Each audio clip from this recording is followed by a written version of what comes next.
मुख्तलिफ कुछ नहीं है, वैसी है एहतजाज की कॉल है, लेकिन थोड़ा मुख्तलिफ ये है कि इस बार जो लीडरशिप है वो पीछे है और बुशरा बीबी और खान साहब की जो बहनें हैं ये लोग जरा कुछ आगे दिखाई दे रहे हैं। डिवीजन तो पार्टी में पाई जाती है। मरवा साहब कहते हैं कि अगर मुझे लीड मिलती तो मैं देखता खान साहब कैसे बाहर ना आते। हसन तरीके साहब के लिए डेफिनेटली इसमें मुश्किल जरूर होगी, इस तरह की चीजें करके आएंगे। हुकूमत और तहरीके इंसाफ के जो दरमियान सियासी महाजराई का नया राउंड शुरू होने जा रहा है। तहरीक इंसाफ कौमी और बैनुल अक़वामी महाज पर सरगर्म है। बानी पीटीआई की रिहाई के लिए लंदन और अमेरिका में लॉबिंग की जारी। 24 नवंबर को तहरीक इंसाफ मुल्क भर में एहतजाज करने जा रही है, इसलिए तैयारियां शुरू हो चुकी हैं। सीएम हाउस पेशावर में इस वक्त सियासी सरगर्मियों का मरकज बना हुआ है। बैरिस्टर गौहर, सलमान अकरम राजा और उमर अयूब को बानी पीटीआई का फोकल पर्सन बना दिया गया है। जबकि हम देख रहे हैं कि साबिक़ खातून अव्वल बुशरा बीबी पूरी तरह से अपनी रिहाई के बाद मुतहर्रिक हो चुकी हैं। मुख्तलिफ इजलास हो रहे हैं जिनमें वो शरीक भी हैं और बानी पीटीआई का वो पैगाम पहुंचा रही हैं। 24 नवंबर को अब फैसले का दिन करार दिया जा रहा है और ये भी कहा जा रहा है कि उस दिन फैसला होगा कि कौन पीटीआई में रहेगा और कौन नहीं रहेगा। ज़राए के हवाले से ये खबरें भी आ रही हैं कि तहरीक इंसाफ ने एहतजाज के लिए अपनी हिकमत अमली तैयार कर ली है और इस बार हुकूमत के लिए बड़ा सरप्राइज होगा जो कि पहले हुकूमत ने नहीं देखा होगा, ना एक्सपेक्ट किया होगा। और इस्लामाबाद को चारों तरफ से घिरा जाएगा, ये सरप्राइज है। इसके अलावा भी हो सकते हैं पार्टी क़यादत की गिरफ्तारियों की सूरत में प्लान बी पर भी अमल होगा। और खैबर पख्तूनख्वा हुकूमत के तर्जुमान बैरिस्टर सैफ ये कहते हैं कि इस बार मुतालिबात पूरे होने तक हम इस्लामाबाद में बैठे रहेंगे। दूसरी जानिब हुकूमत काफ़ी पुरुमीद है कि तहरीक इंसाफ के कारकुन बाहर नहीं निकलेंगे। वज़ीर दिफा ख्वाजा आसिफ बार बार ये दावा कर रहे हैं कि पीटीआई की पार्लियामेंट और बाहर मौजूद तमाम क़यादत कॉम्प्रोमाइज्ड है। कौमी असम्बली और सेनेटर की अगली सफ़ों में बैठे तमाम अफराद 2 नंबर हैं। एहसन इकबाल ने उधर मुतालबा किया है कि अगर पीटीआई एहतजाज करना ही चाहती है तो पहले वो असम्बलियों से मुस्ताफ़ी हो जाए। लीगी सदर नवाज शरीफ भी मैदान में आए हैं और वो ये दावा कर रहे हैं कि 24 नवंबर को एहतजाज की कॉल देने वाले कामयाब नहीं होंगे। एहतजाज से मुल्क को डिरेल करने की कोशिश हो रही है। ओम चौधरी जो कि आईपीपी के रहनुमा हैं वो ये कहते हैं कि पीटीआई को टास्क मिला है कि मुल्क में आग लगाई जाए। और इसी तमाम सूरत हाल पर बात करने के लिए इस वक्त हमारे साथ मौजूद हैं तज्ज़ियाकार आदिल निज़ामी साहब। बहुत शुक्रिया आपके वक्त का। आदिल साहब, आपसे जानना चाहूँगी, पीटीआई के एहतजाज के लिए भरपूर तैयारियां जारी है। जैसे कि हम देख सकते हैं बुशरा बीबी मुतहर्रिक हो चुकी हैं। एक बार पीटीआई का एहतजाज पहले से किस हद तक मुख्तलिफ होगा और क्या नतीजा निकलेगा, क्या लगता है आपको?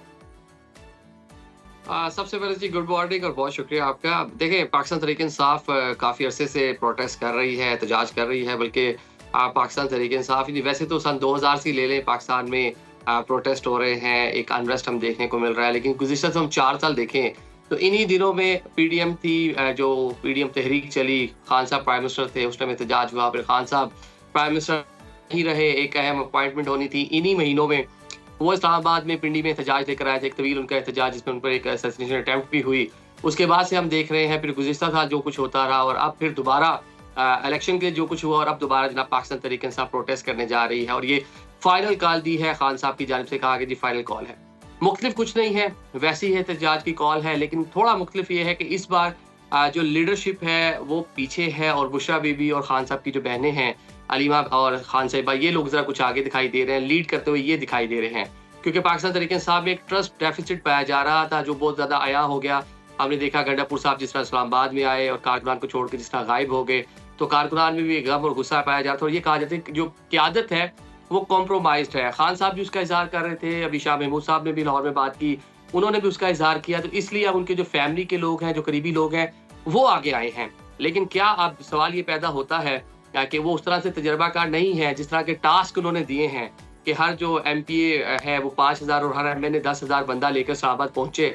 तो ये तो एक बड़ा एक, अगर ये उनकी बात को मान लिया, ये तो मैसिव क्राउड होगा। नो डाउट सवाल नहीं बड़ा मुश्किल हो जाएगा, उसको तो लेकर आना ही बड़ा मुश्किल हो जाएगा। ये तो मतलब लगता नहीं कि इस तरह ये एक गैर सियासी किस्म का इसको कहेंगे हम बयान है जो रियलिस्टिक नहीं है, रियलिटी से बहुत दूर है। कोई मैंने 2-4 बसें ले आए तो बड़ी बात होगी।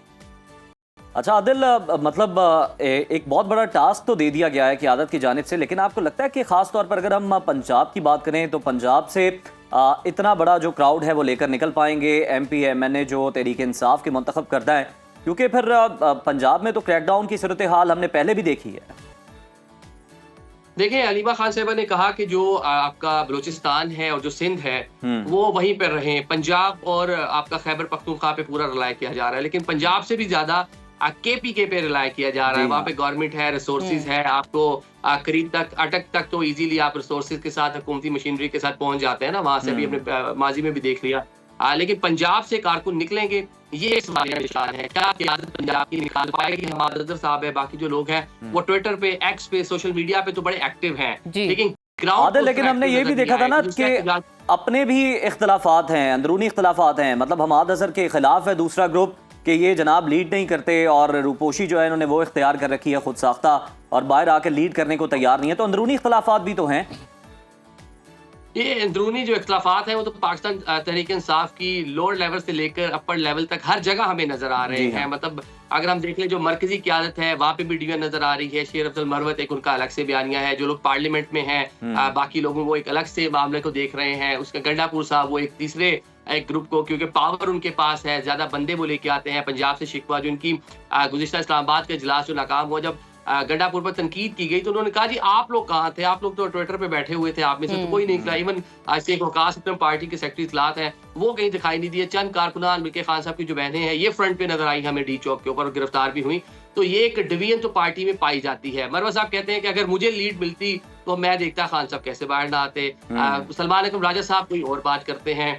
इसी तरह पार्टी में एक डिवीजन तो हमें बज़ाहिर नजर आ रही है, तो इसका नुकसान डेफिनेट पाकिस्तान तहरीक इंसाफ को होगा। इस एहतजाज से कुछ होने वाला नहीं है, क्योंकि माजी में हमने देख लिया, इससे बड़े बड़े भी एहतजाज होते रहे हैं। जब तक कि कहीं सपोर्ट नहीं होगी, पाकिस्तान तहरीक इंसाफ ने 126 दिन का धरना दिया था, यहाँ पे चंद 100 लोग बच गए थे।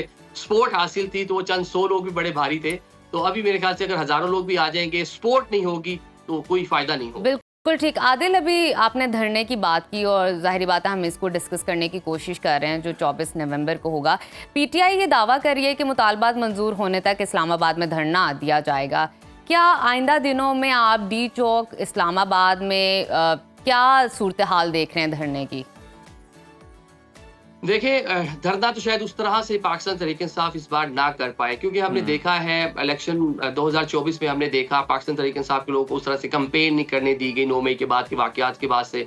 फिर उसके बाद आहिस्ता आहिस्ता स्पेस मिली, और वो स्पेस भी इसी तरह मिली कि कुछ लोग कुछ दो के वाला मामला था। हुकूमत को यकीनदानी कराई गई कि हाँ हम आएंगे, जलसा जुलूस करेंगे, वापस चले जाएंगे, चले थोड़ी सी पॉलिटिकल स्पेस मिल गई। अभी जिस तरह गंडापुर साहब इस्लामाबाद तक पहुंच गए, तो वो भी फिक्स मैच था, जो अब सबके सामने ओपन सीक्रेट है कि वो किस तरह आए, किस तरह उनको आने दिया गया।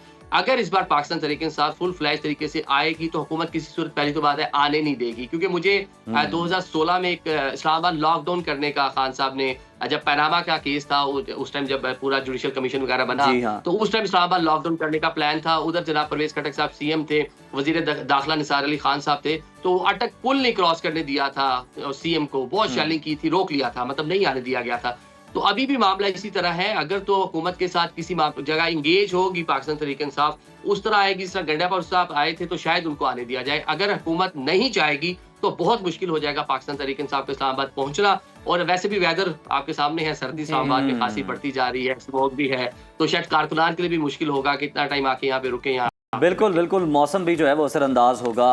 आदिल, ये बताइएगा कि अगर हम मकासद की तरफ आ जाएं, मकासद की बात करें, तो मकसद तो एक ही है। बुशरा बीबी जो मुतहर्रिक हैं, अलीमा खान जो मुतहर्रिक हैं, मकासद यही है कि जो इमरान खान हैं उनको रिहा करवाया जाए, बानी तहरीक इंसाफ को। तो उसके लिए क्या आपको लगता है कि उनकी ये स्ट्रेटजी जो है वो बिल्कुल ठीक है, और इस तरह से वो ये अपने जो मामलात हैं वो हल करवा लेंगे? क्योंकि आपने इससे पहले सपोर्ट की बात की, सपोर्ट तो कोई नहीं मिल रही, तो अब फिर उनका मेरा ख्याल है हिकमत अमली ये है कि पावर टॉक्स पावर, कि जब हम प्रेशराइज करेंगे तो फिर कोई ना कोई हमारे साथ मुज़ाकरात की मेज़ पर आएगा, तो हम अपने मुतालिबात मनवा लेंगे। उज़ैर मलिक साहब इस बार थोड़ा सा पाकिस्तान तहरीक इंसाफ के जो मकासद हैं, जो अज़ाइम है, वो थोड़ा मुख्तलिफ उन्होंने बयान की हैं। 4 चीजें रखी हैं पाकिस्तान तहरीक इंसाफ ने। एक तो 26वीं आईनी तरमीम जो है, इसको रोल बैक करने का मुतालबा है। दूसरा, इलेक्शन 2024 जो है उसका आदिल, बिल्कुल आप ठीक कह रहे हैं।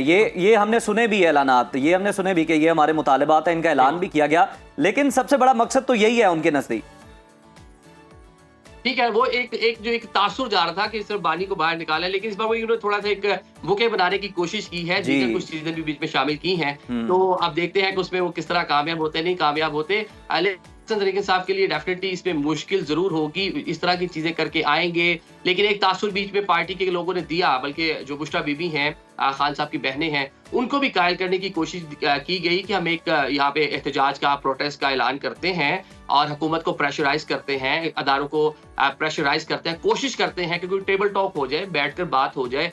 ये एक दरमियानी रास्ता निकला है, लेकिन जिस तरह के बयानात आ रहे हैं, कफन बांध के सर पे निकलना है, दोबारा नहीं आना, नहीं लौटना, तो ये वायलेंस की तरफ मामला जाएगा। शायद उसकी मुतहम्मिल पाकिस्तान तहरीक इंसाफ अभी हो नहीं सकती। 9 मई वाक़यात अभी तक गले की हड्डी बने हुए हैं, अभी तक केसेस ज़ेर समाअत हैं। लीडरशिप जो है, खान साहब जो है, तकरीबन 1.25 साल से ज़्यादा टाइम हो गया। 5 अगस्त को आई थिंक गिरफ्तार हुए थे 2023 को। तो अब एक लंबा अरसा उनको गुजर गया है जेल में। शाह महमूद साहब जेल में हैं, ट्रायल हो रहा है। यास्मीन राशिद साहब बड़ी तादाद में, मतलब जो लीडरशिप है वो जेल में मौजूद है। नए-नए चेहरे सामने आए हुए हैं, ये पार्टी की लीडरशिप देख रहे हैं, मामला चला रहे हैं, लेकिन अभी तक पाकिस्तान तहरीक इंसाफ को उस तरह से रिलीफ मिल नहीं रहा जो वो चाहती है। और हुकूमत ऑन द अदर साइड जो वो चाह रहे हैं वो कर रहे हैं। 26वीं आईनी तरमीम भी उन्होंने कर ली, उसके बाद जो कानून साजी थी वो भी कर ली, तो उनके लिए तो विन विन पोजीशन है। तो पाकिस्तान तहरीक इंसाफ इस टाइम में कोई मुश्किल सूरत हाल पैदा नहीं कर सकती हुकूमत के लिए।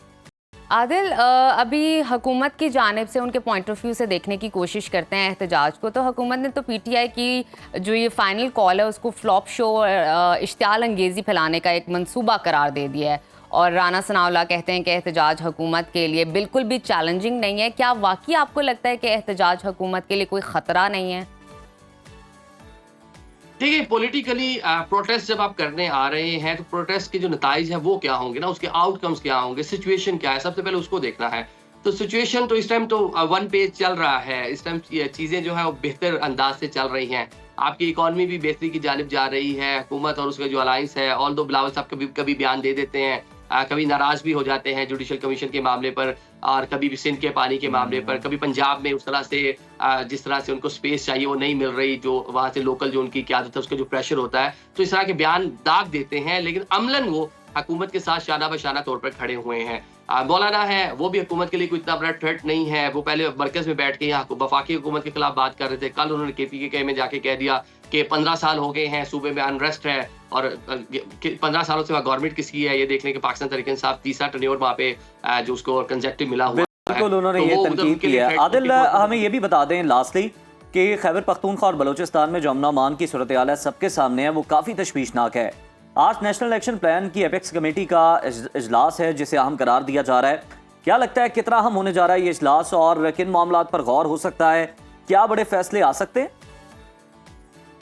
देखिए, एक नई वेव हमने पिछले चंद माह में देखी है पाकिस्तान में। टेररिज्म की एक बड़ा पीस रहा, सिक्योरिटी अदारों ने बड़ी कुर्बानियां दी, जिसके बाद KPK में बलोचिस्तान में हालात खासे बेहतर हुए। लेकिन गुज़िश्ता कुछ 4-6 माह से हम देख रहे हैं हालात ख़राब हैं, जिसकी वजह हमने देखा कि अज़्म इस्तेकाम पाकिस्तानी कोऑपरेशन शुरू करने का भी इदारों ने जो है वो फैसला किया। लेकिन सियासी तौर पर उसका एक रिबटल आया। सियासतदान, even ख़ुसूसन Pakistan Tehreek Insaf, KPK government, उस तरह से ताउन नहीं हुआ। वो मामला उस टाइम तो ठंडा हो गया। लेकिन उसके बाद जो हम देख रहे हैं, जिस तरह हमने क्वेटा रेलवे स्टेशन पे देख लिया, अभी जो दीगर वहाँ पे वाकयात हुए हैं, जो फोर्सेस के जवान हैं वो अपनी जानें दे रहे हैं, तो डेफिनेटली एक स्ट्रॉन्ग मैसेज आज का जो इजलास है प्राइम मिनिस्टर, जिसमें आर्मी चीफ भी होंगे और सिक्योरिटी इदारों के सरबराहान भी होंगे, एक स्ट्रॉन्ग वहाँ से आज मैसेज भी आएगा। और हो सकता है कि जो ऑपरेशन वहाँ पे ऑलरेडी बड़ा मैसिव ऑपरेशन हो रहा है और इंटेलिजेंस बेस्ड जो टारगेटेड कार्रवाइयां हैं वो हो रही हैं, वो बढ़ सकती हैं। और सिविल जो अदारे हैं ऑलरेडी वो अदारों के साथ, जो मिलिट्री अदारे हैं उनके साथ मिलकर काम कर रहे हैं। लेकिन मेरे ख्याल से शायद जो कोलैबोरेशन है उसको बढ़ाने की बात होगी, ख़ुसूसन